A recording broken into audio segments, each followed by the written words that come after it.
20XX, the first annual robot tournament was held. With 8 of the world's most powerful robots. But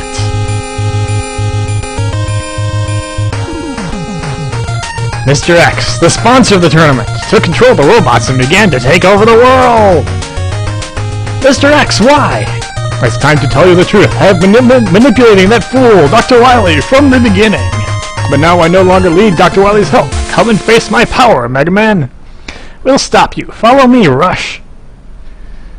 And so, yet another attempt at fooling Mega Man is going to result in Wily's defeat.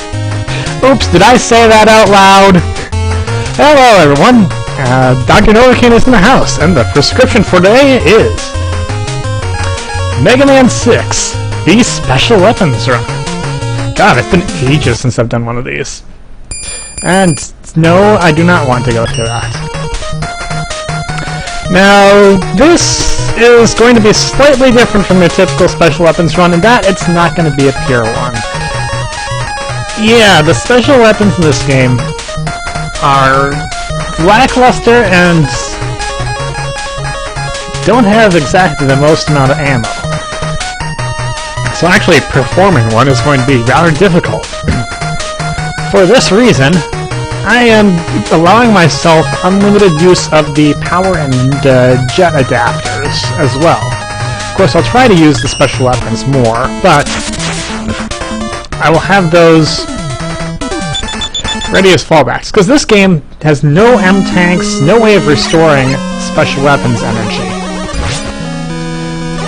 So,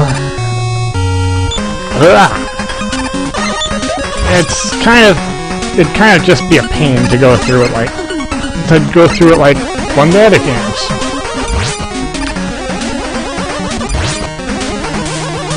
Which were either much more generous with the special weapons ammo, or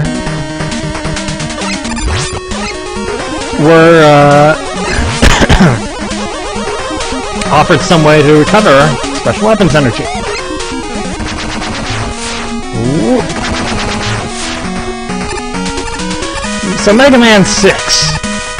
I haven't yet played a hack of it, but there are several on my list, and I will be playing them as soon as I finish this. I will be starting to play one of them. Hopefully offers a little bit more challenge, because I'm going to be perfectly honest, Mega Man 6 is probably the easiest of all of them. I may have said that about Mega Man 5, but I think Mega Man 6 is even easier.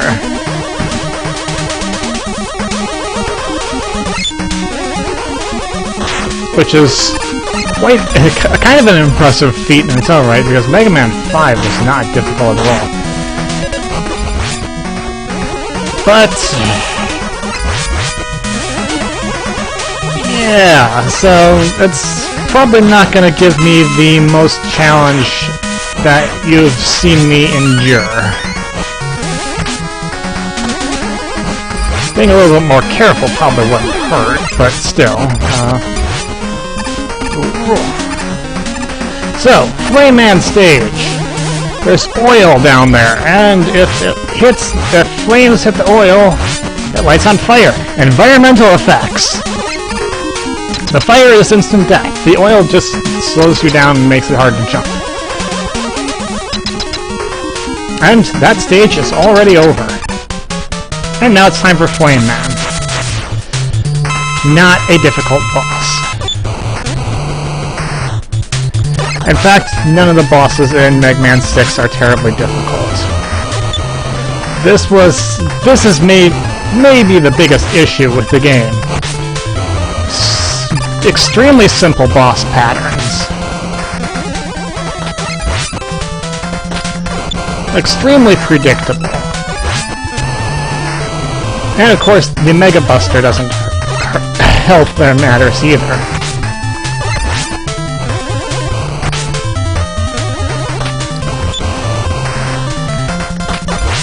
Flame Man is actually probably one of the more difficult ones overall, because the flame pillars are a bit tricky to predict exactly where your safe spot's going to be. Especially if it gets near walls. But there's good reason to do Flame Man first. That's because beating Flame Man gets you the power adapter. I hope you like seeing power adapter because you're going to be seeing plenty of it.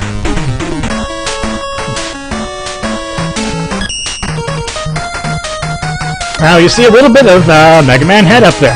That's indicating that, yeah, you've beaten the stage and you've got, and there's nothing special to get. Why would there be special things to get? Well, you'll, if you don't already know, because you've probably all played this game 1,000 times before, you'll find out. Anyway, let's head over to Blizzard Man. Alright. First thing I'll do is break out the Flame Blast. Because, yeah. One thing that Flame Blast definitely has going for it is power. Oh, and that was done with me. It also can break the ice. And I can slide into holes because I'm stupid. Oh well, made up for it. And now we get the power adapter. We can throw our fists around like it was no big deal. Power adapter has a reasonably powerful shot, but it's also not long range. The fully charged power adapter shot goes about maybe a Mega Man length and a half in front of him.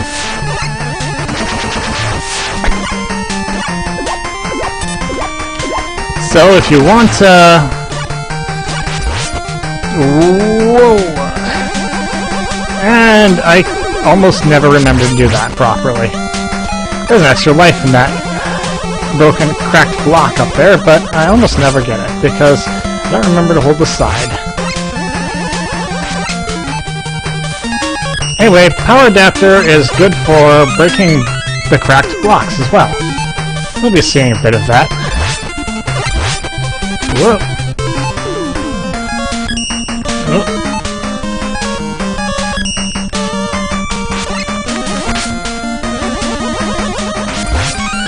It also kind of breaks through shields, which is also useful.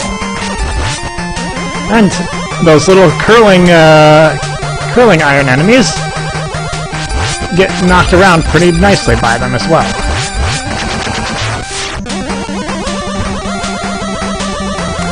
Note if a block is not cracked, there is no reason to pursue it further.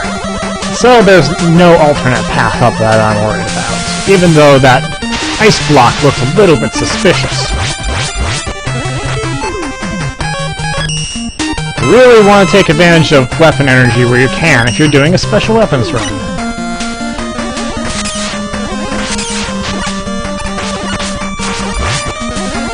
Even if I'm using the power adapter, there's always points where it's not as reliable.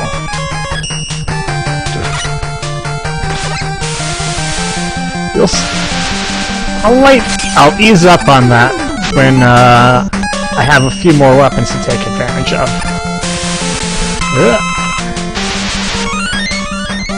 Mega Man 6 is quite generous with E-tanks. Ooh, and I'm quite dangerous.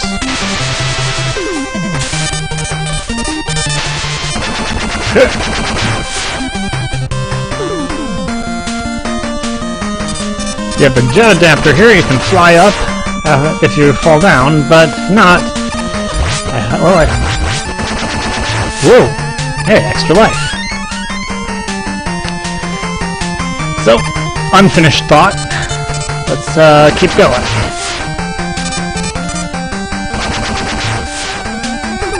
And just for good measure, destroy that one as well. So as you probably suspect, I know the weakness order by heart here. It's really kind of a simple weakness order to figure out, actually.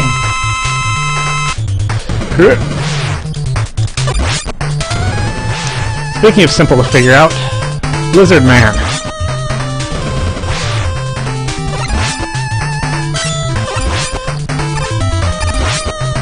If you're gonna no damage a boss, this is probably the one you're gonna no damage. Super easy attacks to avoid. It's kind of pathetic, really. That goes for most of the bosses here. They're slow-moving, pretty easy to predict for the most part. It doesn't end up going well for them most of the time. Anyway, I'll keep it at 2 stages per video here. So, that's all for me for now. Until next time, this is Doc. I'll see you later.